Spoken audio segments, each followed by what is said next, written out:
भीतरपुर गांव में जब भी कोई नया आता है तो पहले पंचायत बैठती है, फिर चाय बनती है और फिर उस पर चर्चाएं महीनों तक चलती हैं। लेकिन इस बार कोई नया इंसान नहीं, बल्कि एक नया स्वाद आया था, मैगी। राहुल शहर में नौकरी करता था, लेकिन कोरोना काल के बाद उसकी नौकरी छूट गई। 1 साल तक बेरोजगारी झेलने के बाद वो थककर अपने गांव लौट आया। दादी ने गुस्से में कहा, शहर का क्या किया रे, बाल लंबे कर आए हो, लेकिन कमाई एक ढेला नहीं लाए। राहुल मुस्कुराया और बोला, दादी अब यही कुछ करूँगा, पर जरा हटके। दादी चौंक गई और बोली, इस गांव में तू क्या करेगा? दादी मैं यहाँ मैगी बेचूंगा। अरे ये मैगी क्या होती है? दादी मैं अभी बना के लाता हूँ। उसके बाद राहुल दादी के लिए मैगी बना के लाया और दादी ने मैगी खाई। तभी दादी बोली, अरे वाह, ये तो अच्छी लग रही है। अगली सुबह राहुल ने मैगी का ठेला लगाया। पूरा गांव हंस पड़ा जब राहुल ने गांव की चौपाल के पास एक ठेला लगाया। उस पर गैस सिलेंडर और एक बड़ी कढ़ाई रखी और लिखा, मैगी वाला, 2 मिनट में प्यार का स्वाद। पर शाम होते होते बात मुखिया जी तक पहुंच गई। ये क्या बला लेकर आया है शहर वाला? गांव के लोग गेहूं और बाजरा खाते हैं, ये मसाले वाली चीज से सबका पेट खराब हो जाएगा। चौपाल में पंचायत बैठी। मुखिया बोले, लेकिन इससे बच्चों की आदतें बिगड़ेंगी, कल को ये कोका कोला भी पिलाने लगेगा। सभी लोग हंस पड़े। इसी बीच चंपा वहां पहुंची और बोली, मुखिया जी, मैंने कल राहुल की बनाई मैगी खाई थी, बहुत स्वादिष्ट थी, पेट भी नहीं खराब हुआ और बच्चों को कुछ नया खाना सीखना चाहिए। अगर ये गलत है तो क्या टीवी देखना ठीक है?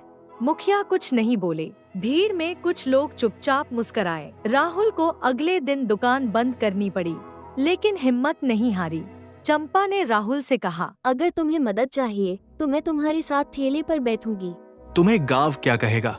गांव तो वैसे भी कह रहा है, कम से कम मैं तुम्हारे साथ तो हूँ। राहुल ने ठेला फिर से लगाया, लेकिन इस बार अकेला नहीं था। चंपा उसके साथ खड़ी थी।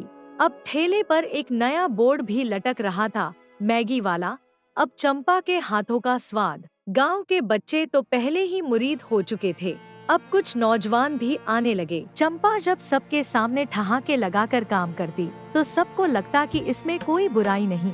धीरे धीरे महिलाएं भी आने लगी, खासकर वो जो काम करके थक जाती और जल्दी कुछ खाना चाहती। कुछ ही हफ्तों में राहुल का ठेला गांव का अड्डा बन गया। शाम को जब खेतों से लोग लौटते तो एक प्लेट गर्मागर्म मैगी खाते और दिन भर की थकान भूल जाते। लेकिन फिर एक दिन सब कुछ बदल गया। गांव के स्कूल में एक बच्चा बीमार पड़ा। अफवाह उड़ गई कि उसने राहुल की मैगी खाई थी और तबीयत खराब हो गई।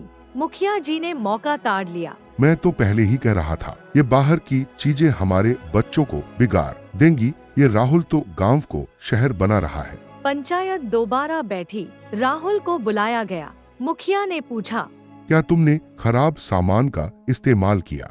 नहीं, मैं सब सामान खुद शहर से लाता हूँ, साफ सुथरी जगह पर बनाता हूँ, और अगर किसी का पेट खराब हुआ तो मैं उसका इलाज कराऊंगा, लेकिन दोष बिना देखे मत दीजिए। तभी चंपा बोल पड़ी, पेट की तकलीफ एक वजह से नहीं होती, बच्चे ने और भी चीजें खाई होंगी। आप जांच करवा लीजिए, फिर फैसला कीजिए। पंचायत ने 2 दिन का समय दिया। 2 दिन बाद रिपोर्ट आई। बीमारी का कारण मैगी नहीं था, बल्कि स्कूल के गंदे हैंडपंप का पानी था। अब सबकी नजरें शर्म से झुक गईं। मुखिया जी बोले, हमें माफ करना राहुल, हमसे गलती हो गई। आप सब मेरे बुजुर्ग हैं, आपकी चिंता सही थी, लेकिन अगर हम मिलकर सफाई रखें तो ऐसा फिर नहीं होगा।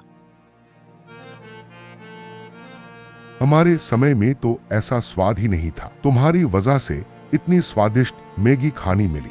अब राहुल को गांव में सम्मान मिलने लगा था। स्कूल के बच्चे उसे मैगी वाले भैया कहकर बुलाते। चंपा के परिवार वालों ने भी अब उसका साथ देना शुरू कर दिया था। बारिश का मौसम आया था। गांव में 4 दिन से लगातार झमाझम बारिश हो रही थी। खेतों में हरियाली थी, लेकिन गांव की गलियां कीचड़ से भर चुकी थी। राहुल फिर भी हर दिन अपना ठेला खींचकर चौपाल तक लाता, प्लास्टिक की छत डालकर मैगी बनाता। लोग अब उसके मुरीद हो चुके थे। खासकर शाम को गर्मागर्म मैगी खाने की आदत बन चुकी थी गांव में।